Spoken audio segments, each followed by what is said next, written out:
When normal liquids की बात करें या fluids in general, fluids is anything which can flow.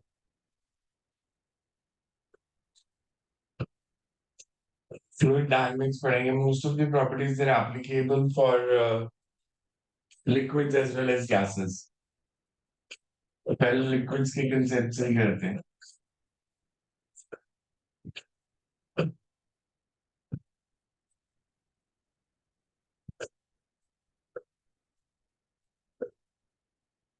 Pressure.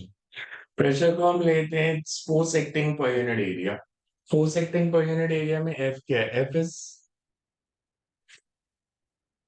force per unit area में हम force का component लेते हैं, force लेते हैं. फोर्स का परपेंडिकुलर Normally जो सरफेस definition के में तो perpendicular force per unit area, but mathematically लिखोगे तो इसे it's F perpendicular by means component of force which is perpendicular to the area. कि अगर मेरे पास एक surface है ऐसे मैंने इस पे force लगाई है इस direction में, तो this force will have two components, F cos theta and F sin theta.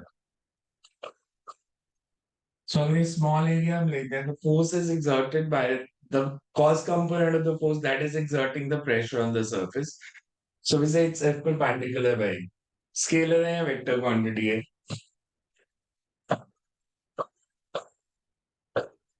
This is scalar and isotropic physical quantity. Isotropic physical quantity मतलब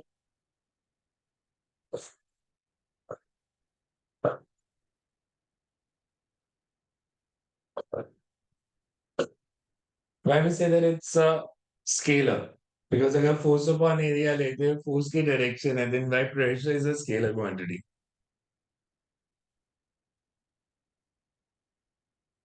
By pressure is a scalar.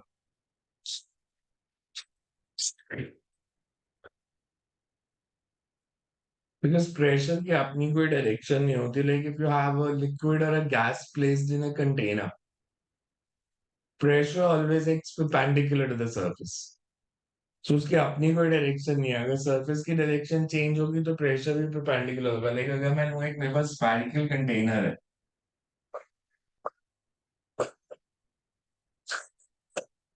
और इसके अंदर कोई लिक्विड फिल्ड है तो pressure की अपनी कोई डायरेक्शन नहीं है.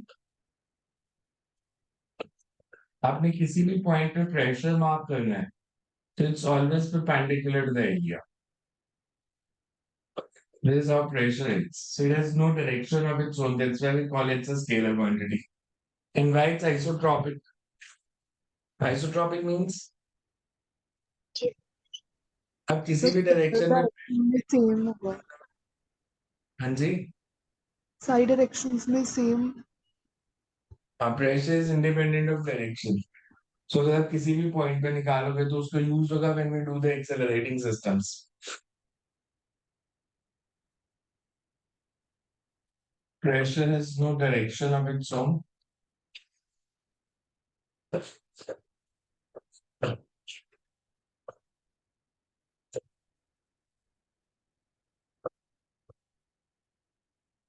And it's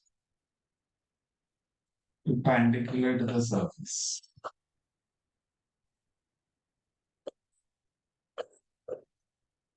And it's perpendicular to the surface. अगर हमारे पास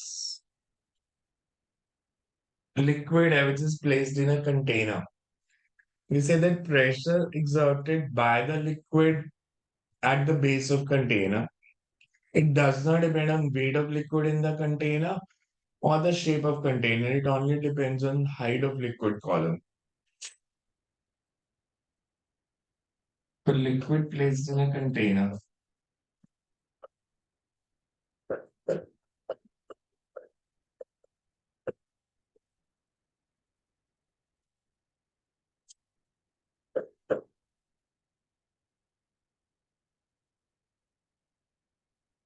Pressure exerted at the base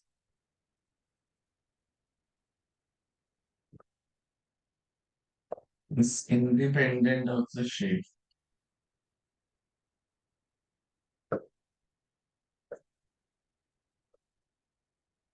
and depends only on height of liquid column.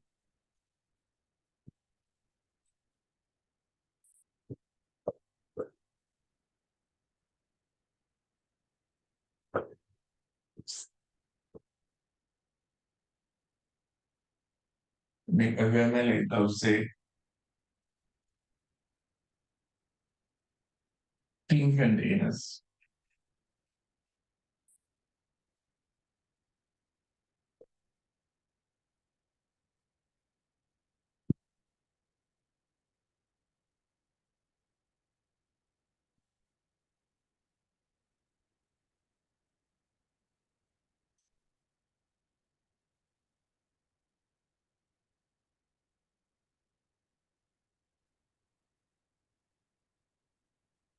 मैंने बेस एरिया सेम लिया है, fill the liquid in them up to same height.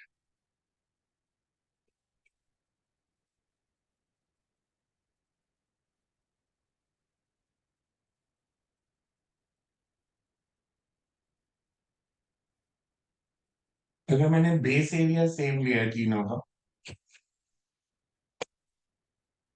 और height same है,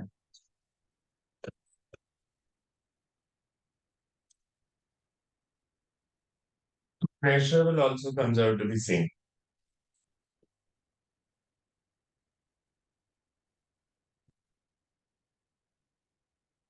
And this is known as hydrostatic paradox.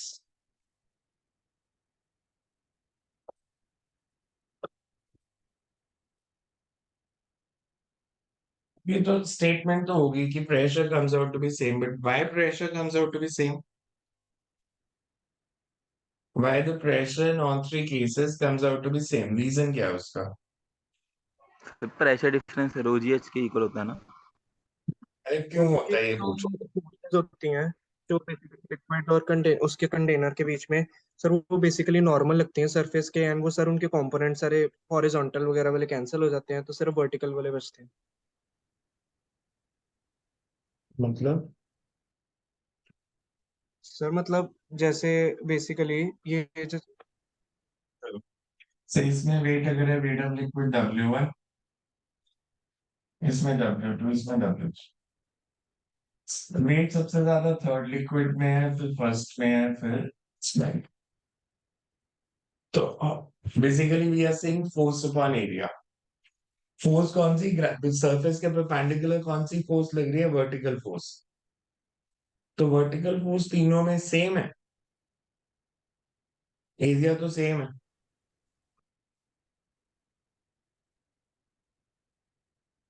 Vertical force तीनों में same लग रही है।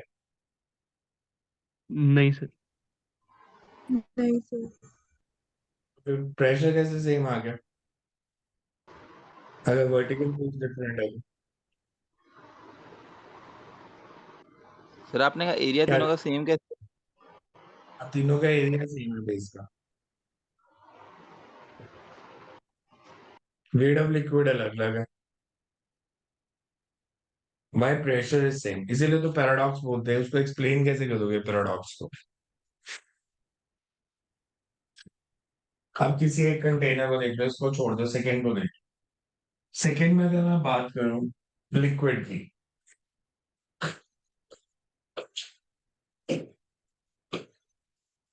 ये जो लिक्विड है, ये कंटेनर पे, वॉल्स पे किस डायरेक्शन में प्रेशर लगाएगा या फोर्स लगाएगा? perpendicular normal. to the perpendicular to the surface लगाएगा ये फोर्स। ये कौन सी फोर्स है जो लिक्विड ने कंटेनर पे लगाई? अगर मैं पूछूं कंटेनर एडहेसिव। लिक्विड पे किस फोर्स लगाएगा, कंटेनर लिक्विड पे इसके ऑपोजिट फोर्स लगाएगा। जो कंटेनर ने लिक्विड पे फोर्स लगाई है, इसके दो कंपोनेंट्स, ये वर्टिकल और ये हॉरिजॉन्टल। सिमिलरली इधर भी ये हॉरिजॉन्टल और ये वर्टिकल कंपोनेंट। तो हॉरिजॉन्टल कंपोनेंट तो बैलेंस आउट हो गए। वर्टिकल कंपोनेंट का रोल क्या है? सिर्फ इसके जो वर्टिकल कंपोनेंट है उसका रोल, ये जो मैंने मार्क किए हैं, जब बैलेंस द इफेक्टिव वेट, इसमें वेट ज्यादा था तो ये जो अपवर्ड फोर्स लिक्विड पे कंटेनर ने लगाई है, ये बैलेंस आउट कर रहा है। इस केस में देखो तो कोई अपवर्ड फोर्स नहीं है। कंटेनर जो लिक्विड पे फोर्स लगाएगा वो किस डायरेक्शन में होगी? अगर मैं इसमें पूछूं आपसे तो इधर। So this is not contributing to the weight because weight तो डाउनवर्ड लग रहा है, जो कंटेनर ने फोर्स लगाई वो हॉरिजॉन्टल लग रही है। इसमें कंटेनर किस डायरेक्शन में फोर्स लगाएगा लिक्विड पे? डाउनवर्ड। कंटेनर ने फोर्स लगाई वो इस डायरेक्शन में लगेगी, तो इसका वर्टिकल कंपोनेंट वेट को बढ़ाएगा या कम करेगा? बढ़ाएगा। तो इधर इफेक्टिव वेट बढ़ गया, इधर इफेक्टिव वेट कम हो गया, इधर कोई चेंज नहीं आया, तो बेसिकली नेट वेट सेम ही रह जाता। तो इसलिए हम कहते हैं कि हाइड्रोस्टैटिक पैराडॉक्स है। फिर जो नेट फोर्स है वो इस पर डिपेंड ही नहीं कर रही। समझ में आया क्यों है? अब इसमें अगर मैं आपसे पूछूं equal pressure lines, equal pressure क्या होता है? अगर मैं एक कंटेनर बनाऊं और इसमें लिक्विड है,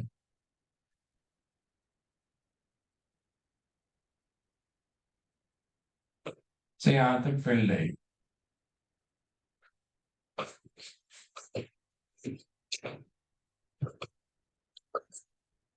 अगर ये कंटेनर कांस्टेंट वेलोसिटी से मूव कर रहा है, रेस्ट पे है, कांस्टेंट वेलोसिटी से मूव कर रहा है, या वर्टिकल एक्सेलरेशन है, इन तीनों केसेस में अगर आप एक हॉरिजॉन्टल लाइन ड्रॉ करते हो parallel to the surface,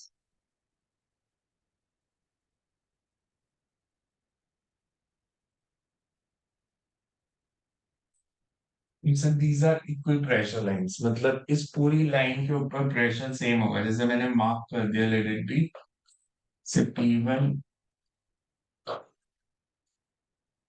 we can say P1 is equals to P2 is equals to P3. These lines will have same pressure. Equal pressure lines बोलते हैं line where the pressure is same. Same in all three cases. Equal pressure lines are horizontal and parallel to the liquid surface.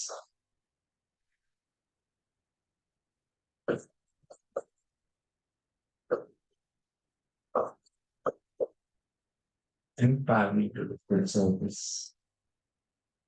But ये याद रखना सिर्फ इन तीन conditions में. When the liquid is at rest, when it's having constant velocity, or when it is having vertical acceleration.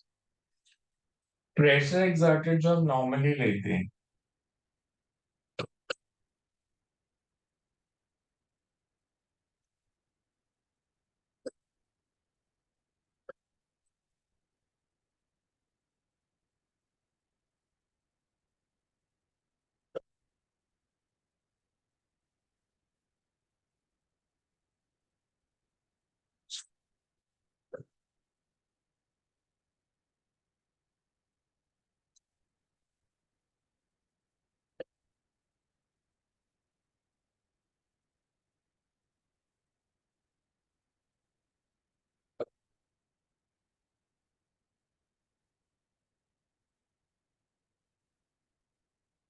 मैंने same height तक liquid fill किया तीनों में,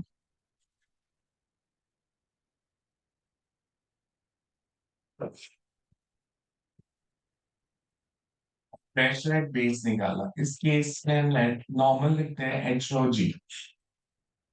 अगर ये कंटेनर अपवर्ड एक्सेलरेट करेगा तो सूडो फोर्स डाउनवर्ड, तो इधर प्रेशर कितना हो जाएगा? H rho into G plus A. और अगर कंटेनर डाउनवर्ड एक्सेलरेट करेगा तो pseudo force upward, then pressure at the base becomes H rho into G में H rho into G minus A. But what if container is accelerating?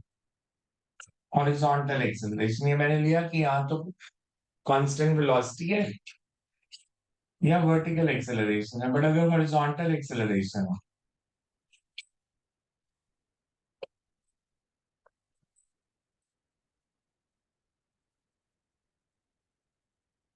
तो मेरे पास एक container है which is accelerating horizontally,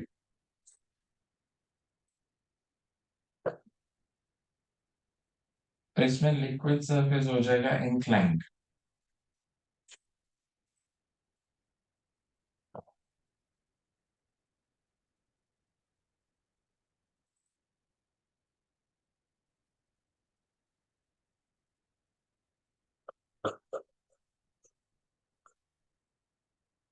This angle is theta.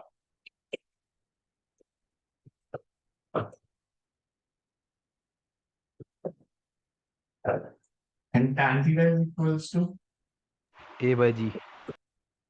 कैसे आया? Why tan theta is A by G? किस property को use किया?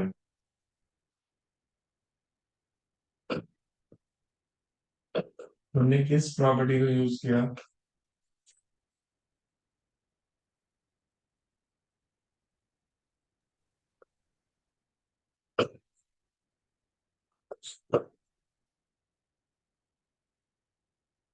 Why tan theta is A by G? Sir हमने वो यूज किया ना कि जौन सी वर्टिकल और वो एक्सलरेशन जौन सी होती है कि कंपोनेंट्स वाली नेट जौन सी एक्सलरेशन होती है। नहीं यूज किया। काइनेमैटिक्स थोड़ी चल रहा है। ये कैसे आया? किस प्रॉपर्टी को हमने यूज किया which gives tan theta is equals to A by G?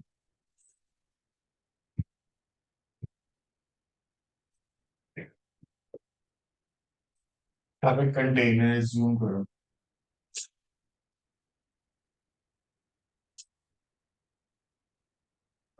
which is having horizontal acceleration.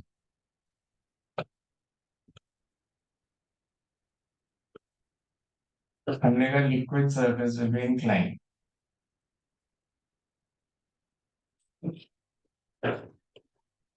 Such that this angle is theta. हमने इसकी वैल्यू निकालनी है कितनी होगी? Assume a hypothetical cylinder inside this liquid. मतलब कोई ऐसा सिलेंडर है नहीं, एक assume कर रहे हैं कि मान लो ये सिलेंड्रिकल रीजन है लिक्विड के अंदर,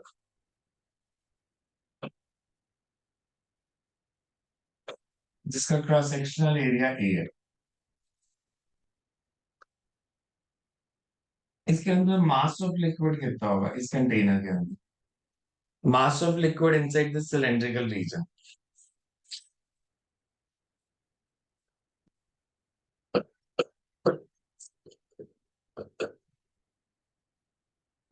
इस हाइपोथेटिकल सिलेंडर में मास कितना है? Volume into density. अगर मैंने इसकी लेंथ एज्यूम की, लेट इट बी एल, तो volume is L L into A, masses L A rho, इधर प्रेशर है P1, इधर प्रेशर है P2। अगर ये हॉरिजॉन्टली एक्सेलरेट कर रहा है टुवर्ड्स राइट, तो P1 ज्यादा होना चाहिए या P2? वर्टिकल नहीं देखना, हॉरिजॉन्टल। P1। P1 एक्सेलरेट करेगा। प्रेशर डिफरेंस कितना हो गया दोनों एंड्स के क्रॉस? P1 माइनस P2, और फोर्स होगी P1 माइनस P2 इंटू ए। इस फोर्स के कारण जो इस हाइपोथेटिकल लिक्विड पर लग रही थी, इट्स एक्सेलरेटिंग विद एक्सेलरेशन ए। ये P1 माइनस P2 इंटू ए क्या है? This represents net force force. which acts on the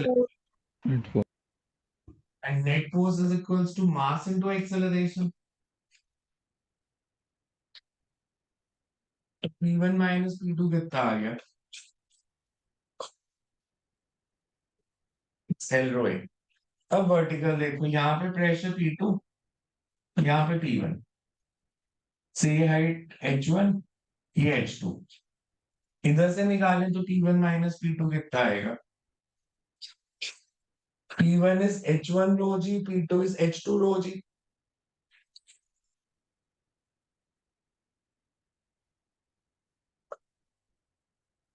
And pressure की प्रॉपर्टी यूज कर रहे हैं, that pressure is isotropic, means L rho A आप हॉरिजॉन्टल डायरेक्शन से निकालो या वर्टिकल से निकालो, pressure should be same.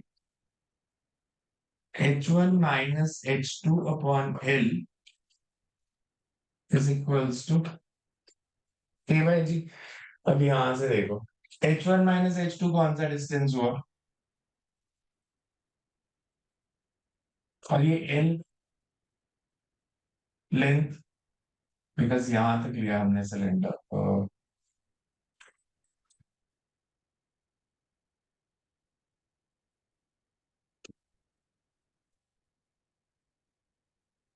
Because H2 थी ये हाइट,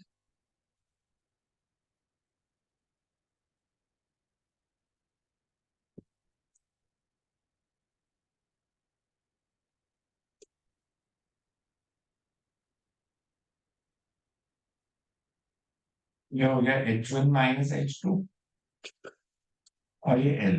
तो H1 minus H2 by L is tan theta, perpendicular over base, उसको tan थीटा लिखेंगे। So, हमने प्रॉपर्टी यूज की थी प्रेशर इज आइसोट्रॉपिक। अब हॉरिजॉन्टल डायरेक्शन से निकालो या वर्टिकल से, it comes out to be same. अगर लिक्विड रोटेट कर रहा है तो हम लेते हैं कर्व्ड सरफेस बनाता है। अगर इधर सर रोटेट कर लास्ट रहा वाले है में एक tan, चीज बता दोगे, क्या जब सर आपने वो वाली इक्वेशन लिखी है वर्टिकल के लिए, तो सर उसमें P1 ज्यादा कैसे लिया था, एक बार बताना फिर से। हाइट ज्यादा नहीं है उसकी लिक्विड सरफेस की, यहाँ से सरफेस तक हाइट ज्यादा नहीं है। नहीं नहीं, हाइट वाला नहीं, दूसरा वाला केस कह रहा हूँ, जब आपने किधर सेम हाइट वाला लिया हॉरिजॉन्टल। किधर एक्सेलरेट कर रहा है, राइट साइड लेफ्ट साइड? अच्छा अरे ठीक है किधर ठीक है, मैंने वो, हाँ राइट साइड सर, मैंने वो देखा नहीं एक्सलेरेशन वाला सर। लेवल डिफरेंस कितना होता है when liquid rotates?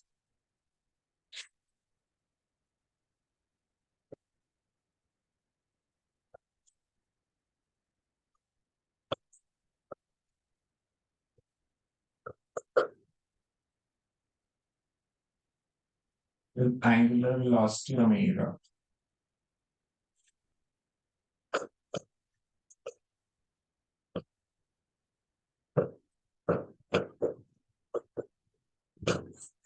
In container of radius r,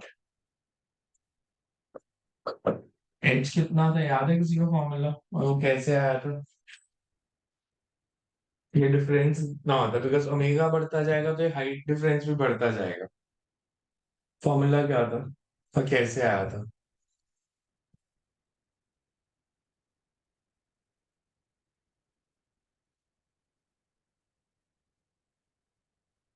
height difference.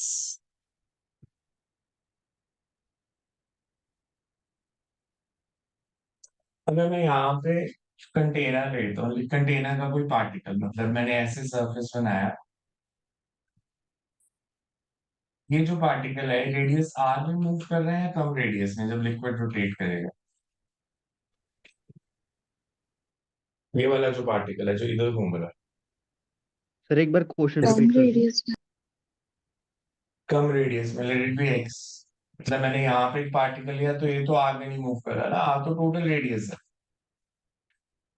ये मूव कर रहा है, तो इस पे हॉरिजॉन्टल एक्सेलरेशन कौन सी है? Centripetal. Centimetre. Horizontal acceleration omega square और वर्टिकल एक्सेलरेशन जी। तो tan थीटा कितना हो गया? X omega square by G. Yes. और tan थीटा, मैथ्स के स्टूडेंट हो यार तुम। dy by dx is X omega square by G. तो dy कितना आ गया? Omega X square. Omega. Total difference in height बताना है, omega square integrate. Bye 2g।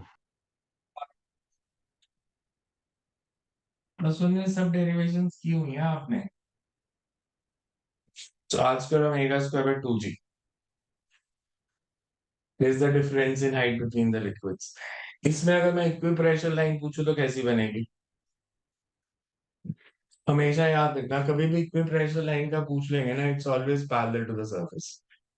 मतलब अगर मैं इस क्वेश्चन में पूछता कि इक्वी प्रेशर लाइन बताओ कौन से पॉइंट्स है जो सेम प्रेशर होगा जहां पे, तो इन पॉइंट्स पे सेम प्रेशर होगा जो सरफेस के पैरेलल है, इन सारे पॉइंट्स पे सेम, मतलब इन लाइंस पे अलग अलग, पर इस पूरी लाइन पे एक प्रेशर, इस पे एक प्रेशर, इस पे एक, so these are equipressure lines.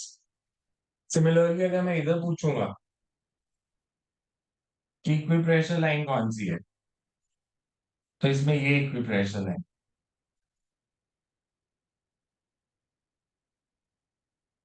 समझ में आए? Yes in sir. सारे पॉइंट पे सेम प्रेशर, इन सारे पॉइंट्स पे सेम प्रेशर, इन पे सेम प्रेशर। अच्छा, एचओजी है क्या? HOG is absolute pressure, gauge pressure.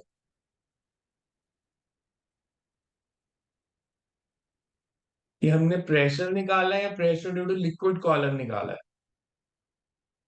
pressure due to liquid column. Liquid column. Absolute pressure निकालना है तो इसमें एटमॉस्फेरिक प्रेशर को ऐड करना पड़ेगा, या जो भी प्रेशर और लग रहा है उसको ऐड करना पड़ेगा। This is the gauge pressure. अगर आपने एब्सोल्यूट प्रेशर एट बेस बताना है,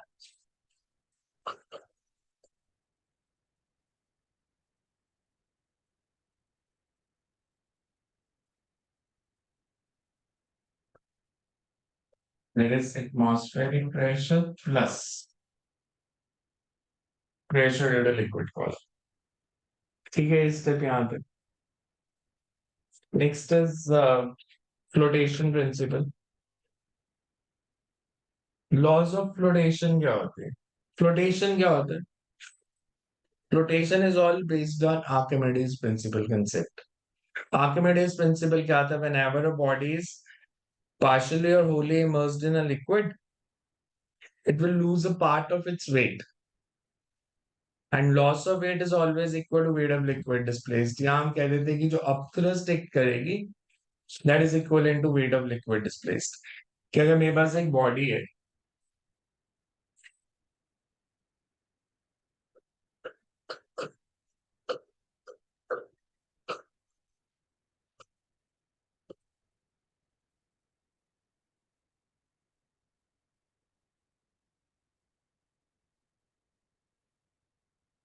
जिससे fully immersed नहीं होगा, fully immersed in a liquid.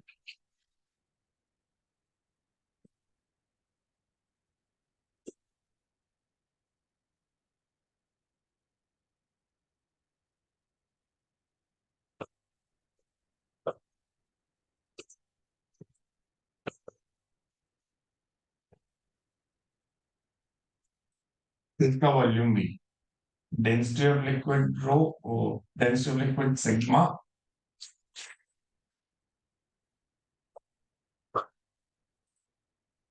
और डेंसिटी ऑफ बॉडी रो।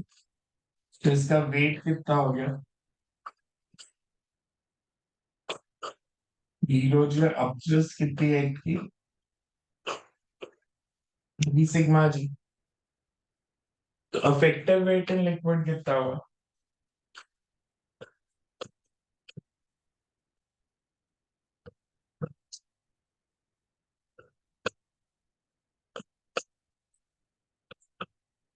जैसे इट्स वेट माइनस अपथ्रस्ट।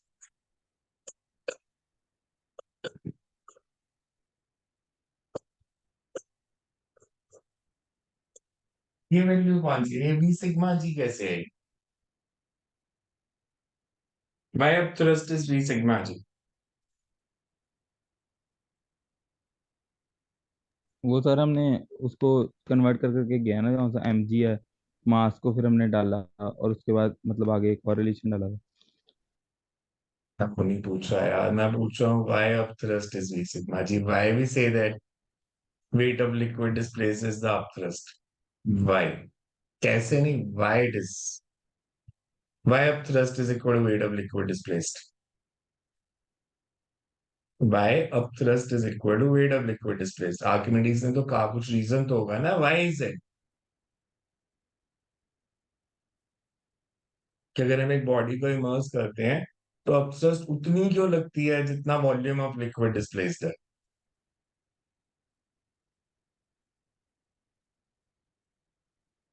अच्छा, मेरे को एक बात बताओ, मेरे पास एक बॉडी है जिसको मैंने लिक्विड में इमर्स किया, उस पर जो प्रेशर लगेगा, दो आइडेंटिकल बॉडीज हैं, डिफरेंट मटेरियल्स की बनी है। आइडेंटिकल है मतलब साइज सेम है डिफरेंट मटेरियल्स की, साइज शेप सब सेम है, तो उनका वेट सेम होगा या डिफरेंट होगा अगर मटेरियल डिफरेंट है तो? डिफरेंट होगा। वेट डिफरेंट होगा। उन पे जो प्रेशर लगेगा लिक्विड के कारण वो सेम होगा या डिफरेंट होगा? सेम होगा सर, सेम या क्योंकि डिफरेंट? सेम सेम होगा। होगा, क्योंकि सर Same होगा। जो बेसिकली जो वाटर है सेम वो या लिक्विड है वो। कि मेरे पास एक कंटेनर था,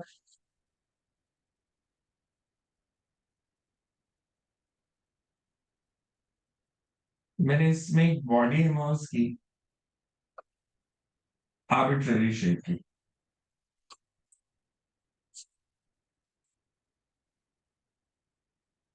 आर्बिट्ररी शेप की बॉडी ऐसे कोई भी शेप है बॉडी की। सोचो पहले बॉडी नहीं है, इसकी जगह जब तक बॉडी नहीं थी इसकी जगह इस रीजन में लिक्विड ही था। Yes. और जो लिक्विड है वो इस पे प्रेशर कैसे लगा रहा है? Perpendicular to the surface at all points. Liquid इस पे ऐसे प्रेशर लगा रहा है। ये जो वॉल्यूम, अगर फ्लूइड स्टैटिक्स की हम बात कर रहे हैं तो ये जो लिक्विड एज्यूम किया मैंने उसी शेप का जिस शेप की बॉडी थी, ये लिक्विड रेस्ट पे है या मूव कर रहा है? ये वाला लिक्विड जो मैंने इसे इस शेप में जूम किया, ये रेस्ट पे है या मूव कर रहा है? It's at rest, fluid statics. Container के अंदर पड़ा है, वो रेस्ट पे, फ्लो नहीं कर रहा। अगर वो रेस्ट पे है तो इसका मतलब इसमें नेट फोर्स जीरो। जीरो होनी चाहिए। जीरो। इस पे दो फोर्सेस लग रही हैं, एक तो ग्रेविटी के कारण इसका वेट, और दूसरा जो ये आसपास वो सारे वाटर लिक्विड लिक्विड लगा। मॉलिक्यूल, मतलब जो लिक्विड फोर्स है वो उतनी फोर्स ही लगा रहा है जितना वेट है लिक्विड का। इन सारे प्रेशर्स के कारण जो फोर्स लगी है वो वही थी जो वेट ऑफ लिक्विड है। तो अब मैंने इसको हटा के बॉडी रख दी तो वेट तो बदल गया, पर लिक्विड ने जो फोर्स लगाई वो तो सेम ही थी, और वो कितनी थी? जितना वेट ऑफ लिक्विड डिस्प्लेस्ड है। इस बॉडी ने यहां से लिक्विड को रिप्लेस किया है, तो इस पे फोर्स उतनी लगेगी जितना लिक्विड का वेट था। तो इसलिए हम लेते हैं upthrust is equal to weight of liquid displaced. तीन केसेस आते हैं। You can have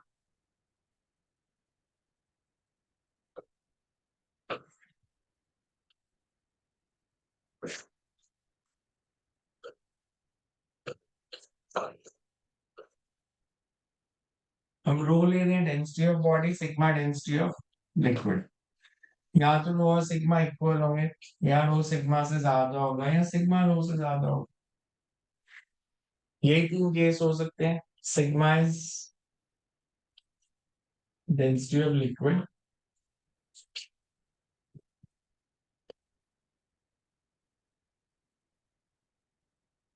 row is density of body. अगर ये दोनों इक्वल है तो बॉडी फ्लोट करेगी या सिंक कर जाएगी? अगर रो और सिग्मा इक्वल है वहीं रहेगी। ये कौन सा केस है? जिससे body is in stable equilibrium, sorry neutral equilibrium,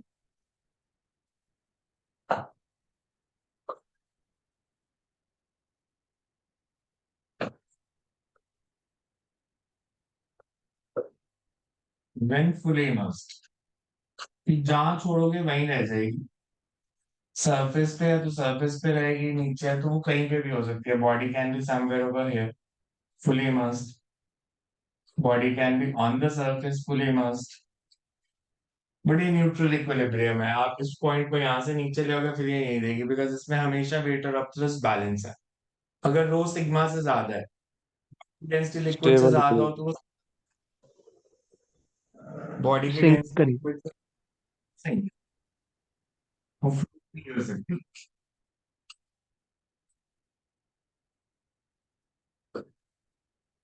जिसे बॉडी विल सिंक, और जब वो सिंक करेगी तो उसकी एक्सेलरेशन कितनी होगी? Downward acceleration, force upon mass. Force कितनी है? v rho minus sigma g, and mass is v rho. So we say acceleration of bodies 1 minus sigma by rho into g. ठीक है ये स्टेप. थर्ड केस, अगर sigma rho से ज्यादा है, body floats partially immersed.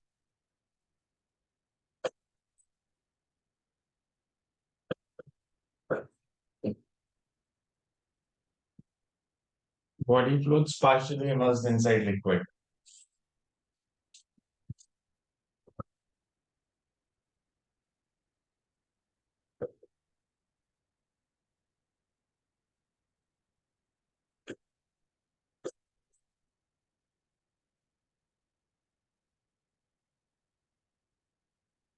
It's not fully immersed. Volume inside liquid is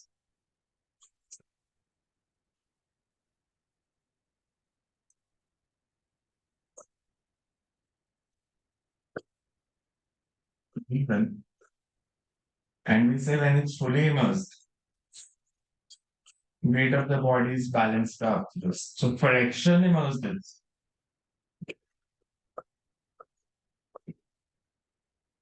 fraction of volume immersed.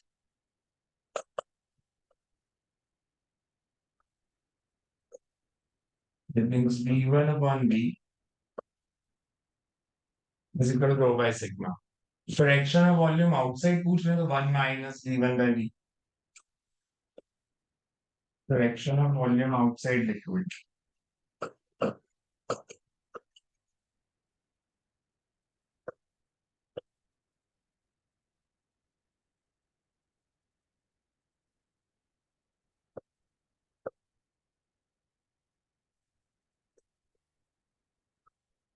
अच्छा इस पर कंसेप्चुअल भी आते हैं. ऐसे like if you have 1 kgf of iron and 1 kgf of cotton in air. If you measure them in vacuum, which will weigh more? हमने air में major किया 1 kgf of iron and 1 kgf of cotton. Which will weigh more in vacuum? Or will they weigh same?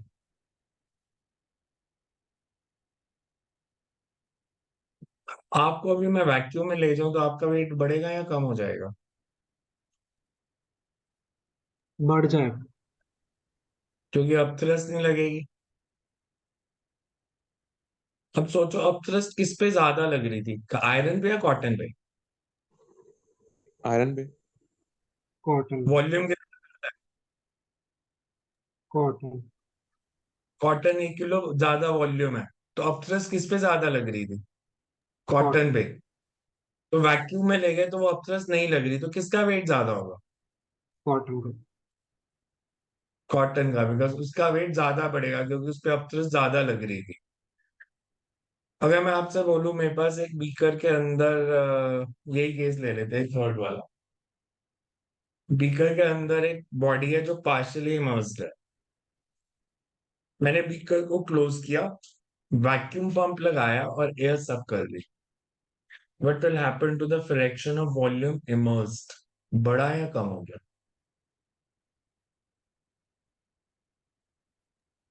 मैंने container पर pump लगाया, air suck कर ली. What happens to the volume immersed? बढ़ेगी क्या सर. आंसर? बढ़ जाएगी या कम हो जाएगी? बढ़ जाएगी दोबारा क्यों? सर कि जैसे अभी आपने बताया था कि वैक्यूम में अब थ्रस्ट नहीं लगेगी. बिकॉज अभी इस पे जो लिक्विड है हम नॉर्मली लेते हैं कि एयर की अपथ्रस्ट को हमने निग्लेक्ट किया होता है, बट एयर के कारण अपथ्रस्ट एक्ट करती है. अभी इस बॉडी पे 2 अपवर्ड फोर्सेस लग रही थी. ये पार्शियली पानी के अंदर थी, पार्शियली ये एयर के अंदर थी, तो दोनों इस पे अपथ्रस्ट लगा रहे थे because air is also fluid. तो जब हमने वैक्यूम पंप लगा के एयर को सक कर लिया तो अपथ्रस्ट ड्यू टू एयर नहीं लग रही, अब सिर्फ पानी के कारण या लिक्विड के कारण अपथ्रस्ट लग रही है. मतलब नेट अपवर्ड फोर्स कम हो गई. नेट अपवर्ड फोर्स कम होगी, वेट तो उतना ही है, तो it will sink a little, तो थोड़ा सा ही पानी के अंदर चली जाएगी. Similarly if you have a cage, and a bird is flying starts flying inside it. पहले वो बैठा था केज में, फिर वो उड़ने लग गया। Are you carrying the same weight और lesser weight when bird starts flying? पहले बर्ड केज के अंदर बैठा था, फिर वो उड़ने लग गया। तो आप कम वेट कैरी कर रहे हो बिकॉज आप बर्ड के वेट को कैरी नहीं कर रहे। By flying he is balancing his own wait.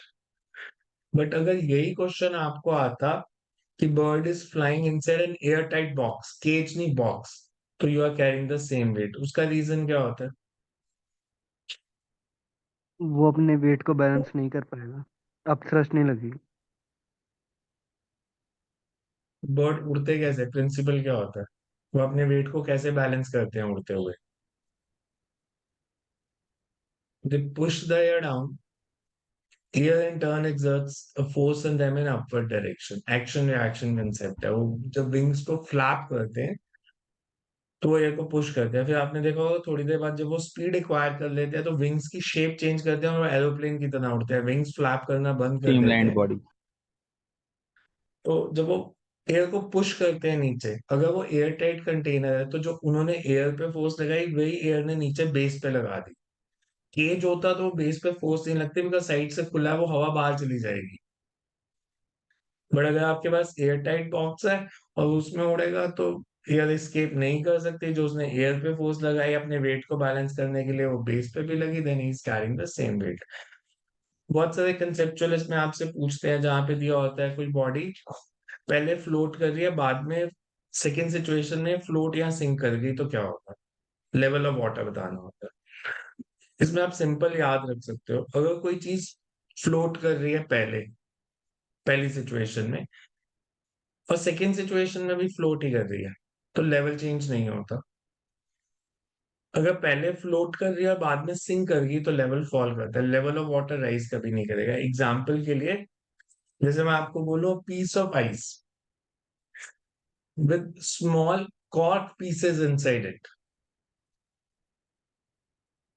तो आइस फ्लोट कर रही है, कॉर्क उसके साथ फ्लोट कर रहा है। व्हेन आइस मेल्ट्स तो कॉर्क के पीस सिंक करेंगे या फ्लोट करेंगे?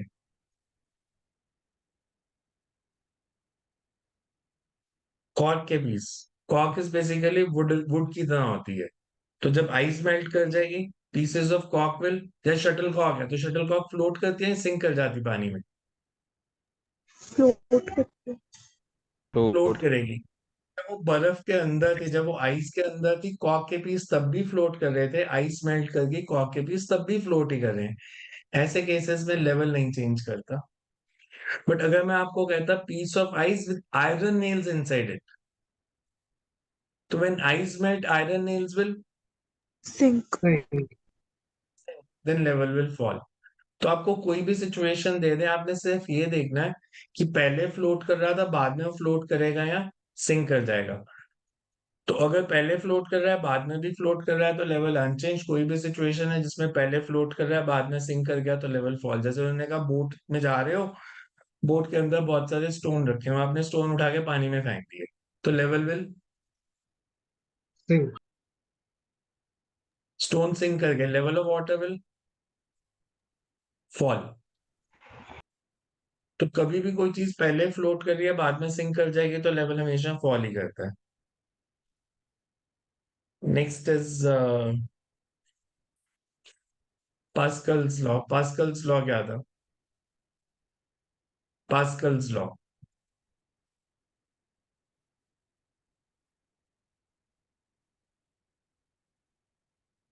कि अगर हम पास्कल, एक जगह फ्लूइड के, अगर इनकम्प्रेसिबल सा फ्लूइड है तो एक जगह प्रेशर लगाते हैं तो वो सारी जगह डिस्ट्रीब्यूट हो जाता है, मतलब।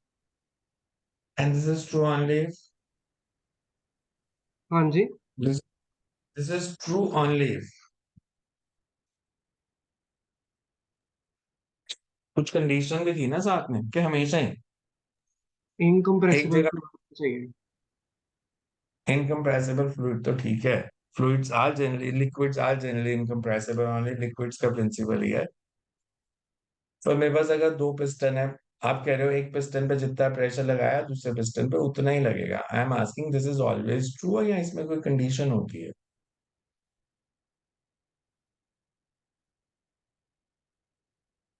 अच्छा, दो पिस्टन अलग अलग हाइट पे कंटेनर के अंदर, मैं एक पिस्टन पे अगर फोर्स लगाता हूँ दूसरे पे सेम प्रेशर ही लगेगा,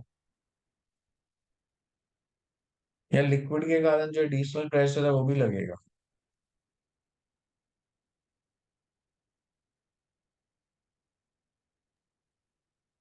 लिक्विड का प्रेशर कहाँ गया? अगर आपने लगाया पी, आप कह रहे हो दूसरे पिस्टन पे भी पी लगेगा, तो अगर उनकी हाइट में डिफरेंस है, लिक्विड भी तो प्रेशर लगा रहा है।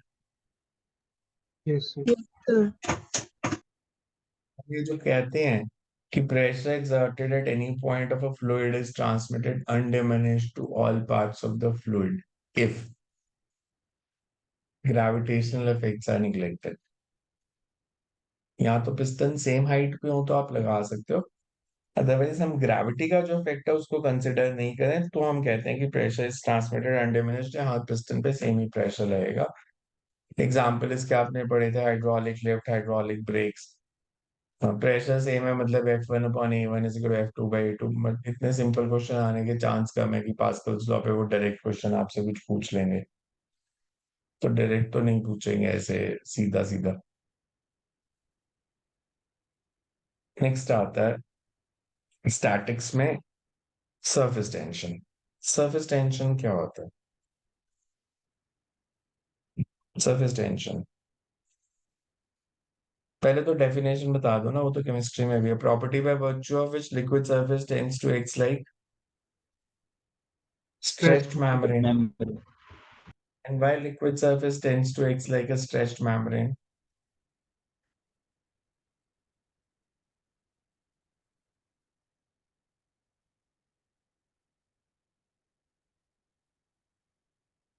Why liquid surface tends to act like a stretched membrane?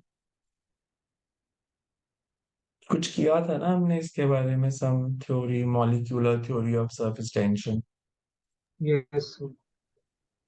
है ना? क्या थी मॉलिक्यूलर थ्योरी?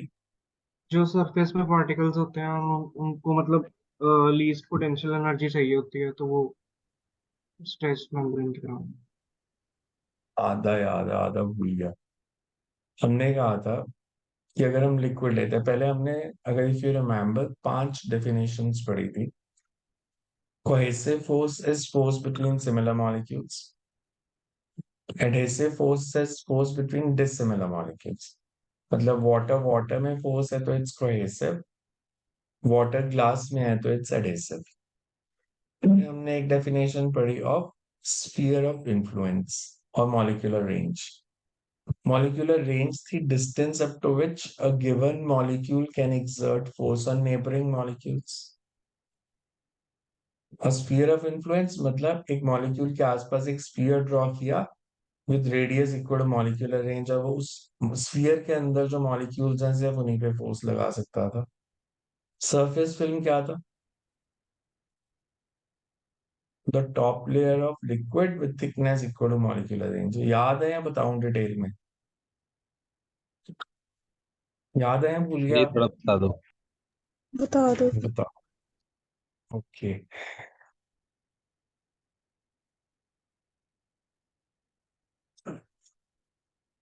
से हमने ऐसे लिया कि अगर मेरे पास एक कंटेनर है,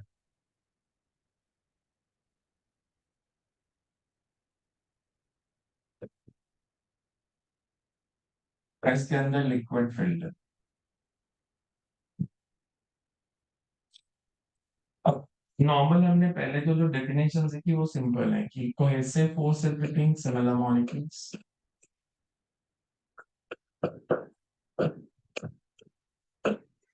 adhesive is between dissimilar molecules।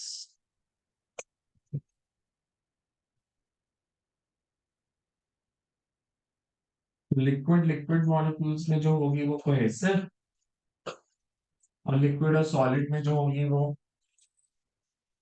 Adhesive.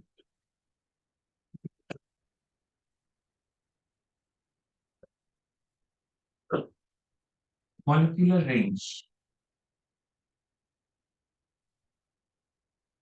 मतलब मेरे पास अगर कोई लिक्विड मॉलिक्यूल है,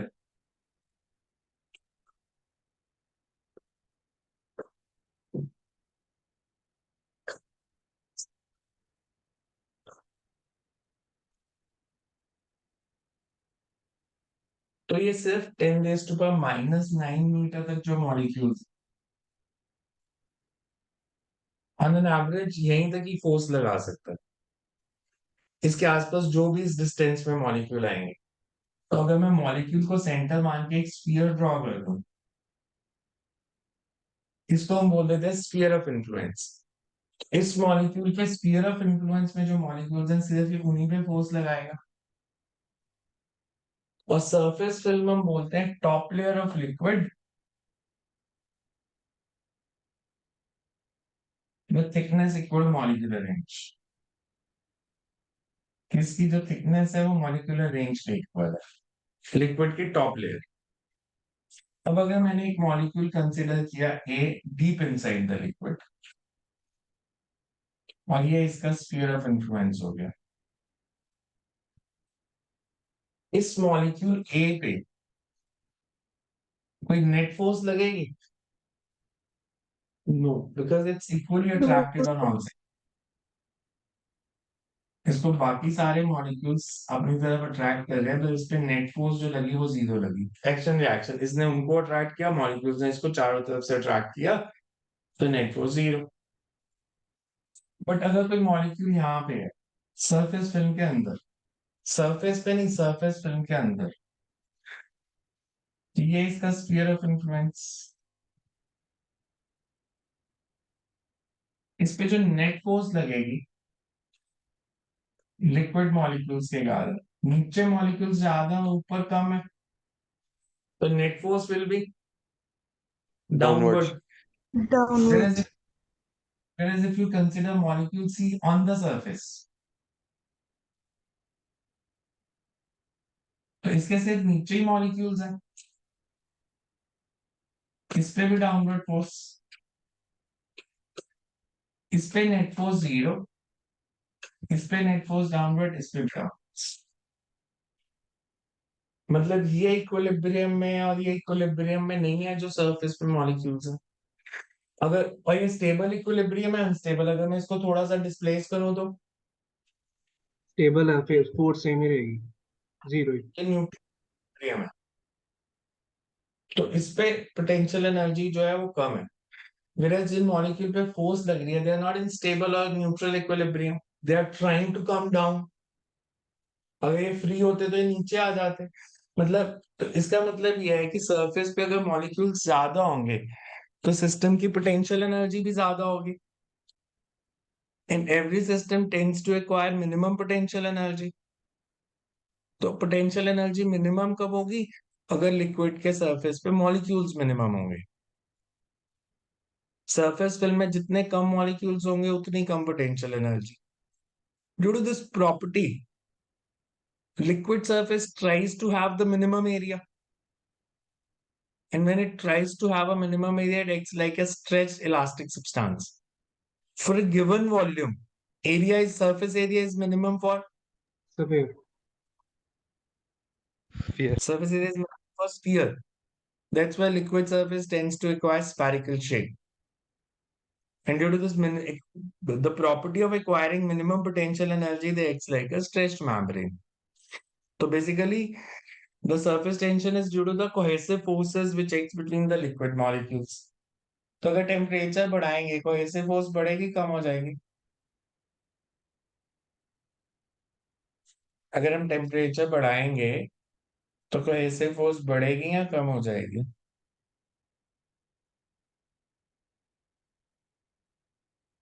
सर कम हो जाएगी। कम हो जाएगी। That means surface tension decreases with increase in temperature. हम टेम्परेचर बढ़ाते हैं तो सरफेस टेंशन कम हो जाती है। एक पर्टिकुलर टेम्परेचर आता है called critical temperature, where surface tension reduces to zero. Boiling point में हर लिक्विड की सरफेस टेंशन जीरो ही होती है।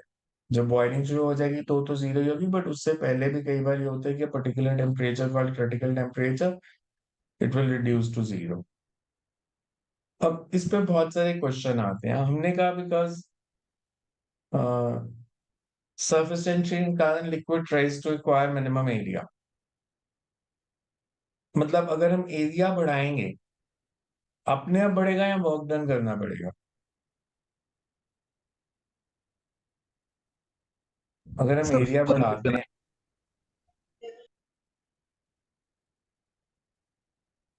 हमें वर्क डन करना पड़ेगा, तो जो हम वर्क डन करेंगे वो कहाँ गया?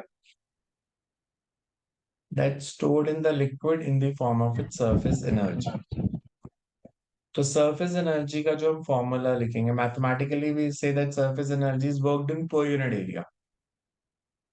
बट अगर हमने बताना है कि अगर हमने किसी लिक्विड को एक्सपैंड किया तो वर्क डन कितना होगा, that is T delta A, surface tension into increase in area. जैसे मैं आपसे पूछूं, सोप बबल बनाने वाली मशीन, आपने सोप बबल बनाया ऑफ रेडियस आर, तो वर्क डन कितना किया? Work done is surface tension into change in surface area. Soap bubble बनाया, जब तक वो बबल मशीन के अंदर लिक्विड था, its volume is negligible, liquid drop थी वो एक, तो इनिशियल वॉल्यूम को, इनिशियल सरफेस एरिया को आप निग्लेक्ट कर सकते हो। जब बबल बन गया तो सरफेस एरिया कितना है? 8 pi r square. 8 pi are square. तो work done to blow a soap bubble is 8 pi are square into T. यहाँ अगर आपको आए कि सोप बबल का पहले रेडियस R1 था, हमने बढ़ा के R2 कर दिया है, अपने आप एक्सेस प्रेशर के कारण वो बढ़ गया, तो उस केस में हम वर्क डन कह देते हैं final area minus initial surface area into T, मतलब 8 पाई R2 स्क्वायर माइनस 8 पाई R1 स्क्वायर इंटू टी। तो इस तरह के जितने भी न्यूमेरिकल्स आएंगे, अगर आपको वर्क डन निकालना है या चेंज इन एनर्जी निकालनी है, you always have to do surface tension into change in surface area. जैसे आई कि एक लिक्विड ड्रॉप है, it splits into 27 small drops, surface area बढ़ा या कम हुआ? बढ़ गया। बढ़ सरफेस गया। एरिया बढ़ा। सरफेस एनर्जी बढ़ जाएगी। बढ़ जाएगी। टेम्परेचर बढ़ जाएगा। टेम्परेचर कम हो जाएगा, बिकॉज अगर एक एनर्जी बढ़ रही है तो कहीं से कम भी होगी ना, तो वो जो उसके अंदर इंटरनल एनर्जी थी that is getting converted into surface energy. Similarly अगर छोटे ड्रॉप्स हैं and they combine to form a big drop, छोटे ड्रॉप्स ने जब बड़ी ड्रॉप बनाई तो सरफेस एरिया कम हो गया, सरफेस एनर्जी कम हो गई। सरफेस एनर्जी कम हो जाएगी तो मतलब एक कुछ एनर्जी रिलीज हुई, तो then we say that heat is released. बड़ी से छोटी ड्रॉप्स बनेगी तो हीट इज एब्सॉर्ब्ड, छोटी से बड़ी ड्रॉप्स बनेंगी तो हीट इज रिलीज। तो उस हिसाब से हमने बताना होता है कि टेम्परेचर बढ़ेगा या कम हो जाएगा। या समटाइम्स जैसे 27 drops combines to form a big drop, तो एनर्जी बड़ी कम हुई, 27 ड्रॉप्स तो combines to form a big drop, कम होएगी। एनर्जी कम होगी। उन्होंने कहा the excess energy is given in the form of kinetic energy. तो एक्सेस एनर्जी हम कैसे निकालेंगे? T delta A, and T delta A को इक्वेट कर देंगे हाफ एम वी स्क्वायर के साथ, तो you can find the speed of big drop वहां से। तो बेसिक कंसेप्ट याद रखना है, जब भी इस तरह के न्यूमेरिकल्स आएंगे you have to find change in surface area not area, because area होता है, अगर हम स्फीयर लेते हैं तो 4 pi are square, hollow sphere है तो 8 pi are square. Air bubble का surface area 4 pi r square. 8 pi r पे यार। एयर बबल का 4 पाई आर स्क्वायर, उसका सिर्फ इंटरनल एरिया ही होता है, एक्सटर्नल नहीं होता, बिकॉज बाहर तो पानी है या लिक्विड है। तो एयर बबल का 4 pi are square, soap bubble का 8 pi are square, liquid great. Drop का भी लिक्विड ड्रॉप का 4 पाई आर स्क्वायर, उसका सिर्फ एक्सटर्नल है। बेसिकली व्हेन वी से surface area, you have to see the area which is in contact with air। तो अगर लिक्विड ड्रॉप है तो सिर्फ बाहर वाला एरिया ही, जैसे liquid drop mean solid ball, जैसे क्रिकेट की बॉल है, तो उसका सिर्फ बाहर वाला एरिया ही एयर के साथ कांटेक्ट में है, अंदर से तो सॉलिड है, तो हम कहते हैं एक ही एरिया है 4 pi are square. Table tennis की बॉल है तो अंदर भी एयर है बाहर भी एयर है, तो टेबल टेनिस की बॉल का surface area 8 pi are square. Similarly air bubble है, एयर बबल जैसे आपने पेप्सी खोली तो उसके अंदर जो बबल्स बन रहे हैं, अंदर तो एयर है बाहर लिक्विड है, तो उसका भी एक ही एरिया है 8 पाई आर स्क्वायर। सो इसके न्यूमेरिकल जो सरफेस टेंशन के आते हैं जनरली इसी तरह के आते हैं, मतलब मेन जो फॉर्मूला यूज होगा that work done is surface tension into change in surface area. Temperature के साथ आपको वेरिएशन पता चल गई है कि टेम्परेचर के साथ वेरिएशन क्या होती है। कंटेमिनेशन के साथ क्या होती है? अगर कंटेमिनेट कर दूं मैं लिक्विड को, मतलब दो क्वेश्चन आ सकते हैं, कंटेमिनेशन एंड इम्प्योरिटी। पहले तो ये बताओ दोनों में फर्क क्या होता है, कंटेमिनेशन क्या होता है और इम्प्योरिटी क्या होता है?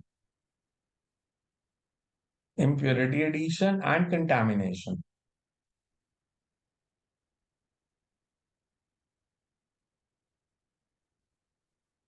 Impurity is something which can be dissolved in a liquid. It can be fully dissolved, partially dissolved, दो केस हो सकते हैं।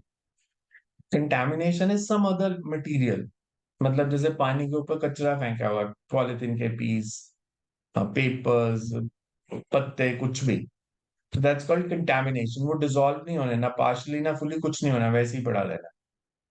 तो बेसिकली पानी के ऊपर कचरा फेंक दिया आपने।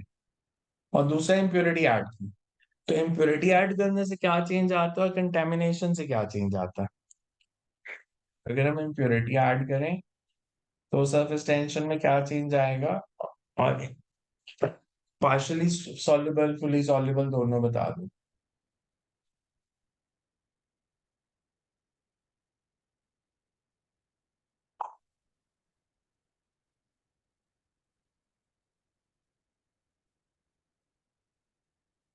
हम लेते हैं कंटेमिनेशन से कोहेसिव फोर्सेस हमेशा वीक हो जाती हैं।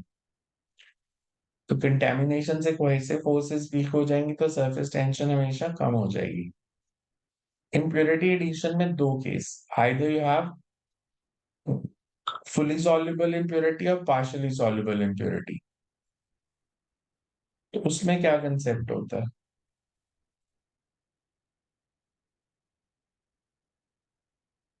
हाईली सॉल्युबल अगर इम्प्योरिटी है तो that is the partially surface soluble tension. होता है तो उसमें सॉल्युबल है, कोहेसिव फोर्सेस पार्शियल कम होती हैं और एडेसिव बढ़ जाती हैं। हाईली सॉल्युबल में surface tension increases, partially soluble में decreases.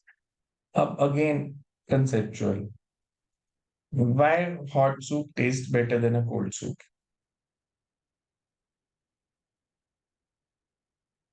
Because hot soup means हमने टेम्परेचर बढ़ाया, टेम्परेचर बढ़ाया तो surface tension, decreases. surface tension decreases. Surface tension decreases, and we say it tastes better because soup spreads uniformly on the tongue. Similarly, antibiotics should have low surface tension or high surface tension. Sir low Antiseptic sir हाँ creams, they should have low surface tension so that they can be spread easily on cuts and wounds. Because अगर high surface tension होगी, आपको चोट लगी, आपने antiseptic cream लगाई, तो it will form spherical balls, तो वो स्प्रेड नहीं होगी। किसी चीज को यूनिफॉर्मली स्प्रेड करना है तो सरफेस टेंशन कम होनी चाहिए, और इसलिए हम एंटीसेप्टिक्स को भी लेते हैं कि they should have low surface tension. So इतना पढ़ लो पहले। एंड शाम को क्लासेस हैं किसी की? शाम को सर नहीं। पीपी सर की है 4 to 5:30 मोस्ट प्रोबेबली, या फिजिक्स। क्लास। फिर कल इसी टाइम पे दोबारा लगा लेंगे क्लास, सेम टाइम लिक्विड्स का बाकी एक्सक्यूज मी करेंगे। सर, हाँ जी। सर आपके पास अगर ग्रेविटेशन के लेक्चर होंगे तो आप प्लीज सेंड कर दोगे। ग्रेविटेशन के लेक्चर्स, ग्रेविटेशन तो सर जिसके ऑफलाइन किया अंदर, था। सर एक्चुअली मैं उस दिन थोड़ा लेट आया था, आपने ना पहले ही आपने जॉन से फॉर्मूला डिस्कशन की थी ना, वो फॉर्मूला रिवाइज करने में बड़ी प्रॉब्लम सी आ रही है, वो इसलिए वो एक बार देखनी थी वीडियो। मैंने मेडिकल वालों को कराया था, बट उसमें सारे नहीं थे। वो लेक्चर तो मैं आपको भेज देता हूँ, कल मेडिकल को ग्रेविटेशन कराया था, फिर जो रह जाएगा उसको अलग से देख लेते हैं। ओके सर, ठीक है सर।